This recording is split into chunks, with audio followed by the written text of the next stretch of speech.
disrespecting you by attacking Ukraine when you're trying to make peace there? Is President Putin disrespecting you by attacking Ukraine when you're trying to make peace there? What did he do? Well, he's attacking Ukraine. Is he disrespecting me? Yeah. Who are you with? I'm Michael Burnbaum, the Washington D.C. You've lost a lot of credibility. Go ahead. What else? Mr. President, question on Robert. Go ahead. Americans who have seen their retirements accounts fall in recent day are getting very nervous about these tariff conversations. Oh, I think the tariffs are going to be the greatest thing we've ever done as a country. It's going to make our country rich again. We have many companies, as you know, auto companies are opening up plants now. We've had 4 or 5 announced already, but many more are coming.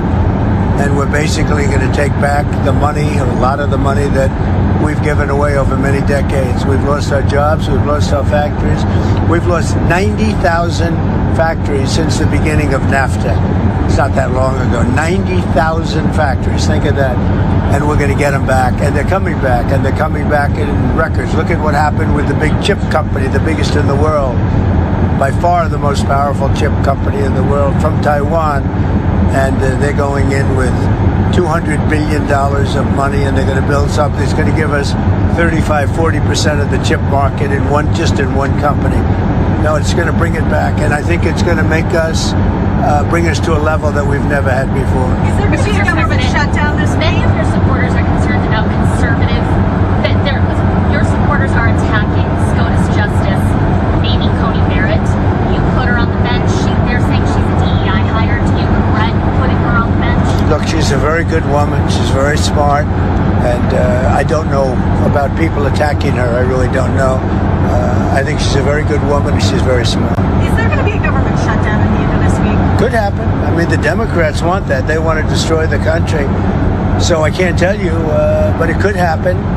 It shouldn't have happened, and it probably won't. I think the CR is going to get passed. We'll see, but it could happen. You never know. The Democrats are out of control. You saw that the other night during the speech when they wouldn't stand up for 2 of the young ladies were killed by illegal aliens. One with the cancer, the young man with the cancer, and all you want to do is stand up and applaud the man and the boy, the young boy.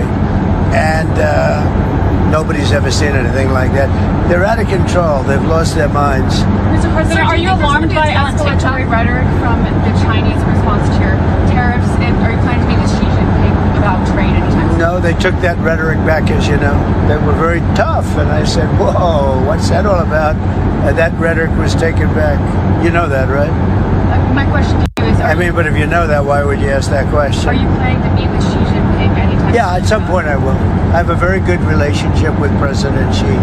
Very good. And at some point I'll be meeting with him. Sir, do you think there's going to be a deal on TikTok soon? There could be. We're dealing with 4 different groups. And a lot of people want it, and it's up to me. So there could be. Who are you leaning towards? All 4 are good.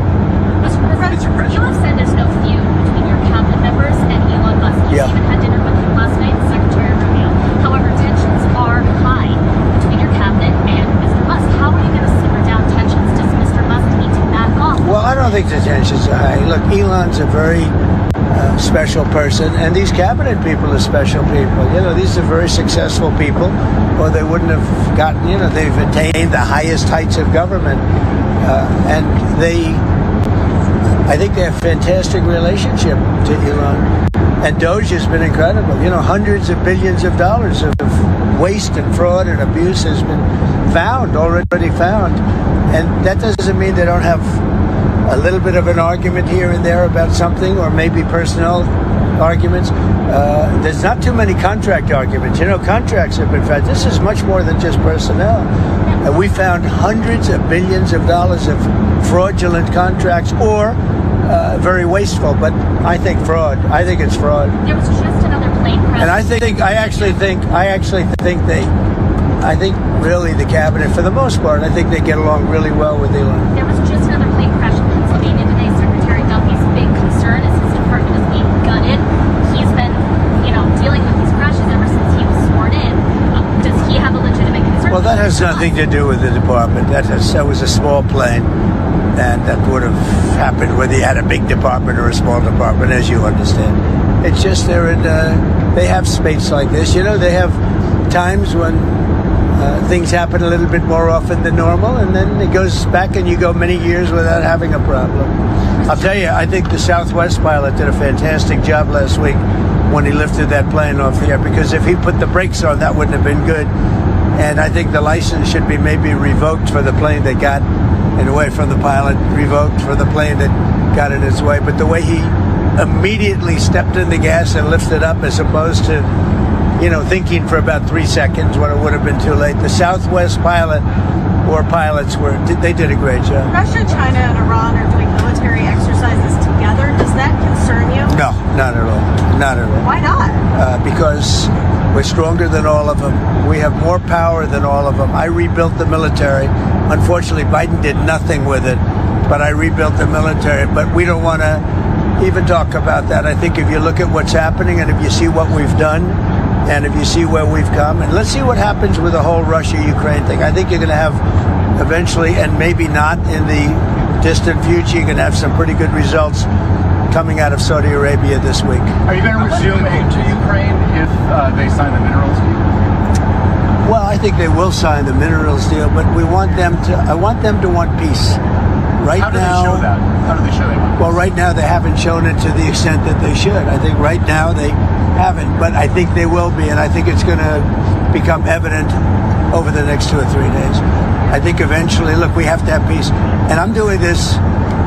Money is one thing. We're going to lose. We spent $350 billion on this, but the big thing, human life. Thousands of people this week. Thousands of young soldiers died this week. Hundreds of people died in cities in Ukraine. And we got to get it stopped. It would have never happened if I was president, and it didn't happen. This was not going to happen. By the way, October 7th wouldn't have happened. Inflation wouldn't have happened. The Afghanistan, the way not that they left, but the way that they left, it looks so bad. Probably the most embarrassing day in the history of our country. That wouldn't have happened. A lot of things wouldn't have happened, but it is what it is. I think we're going to have a good time. I think we're going to have a good result in Saudi Arabia, meaning they're hosting the various talks, and we have a lot of good people going out there, and I think Ukraine's going to do well, and I think Russia's going to do well. I think some very big things could happen this week. I hope so. So 2,000 people, at least 2,000 young soldiers have died this week. And this is almost on a constant basis, a couple of thousand soldiers a week. It's a killing field, and we got to stop it. And if I can stop it, I'll be very happy.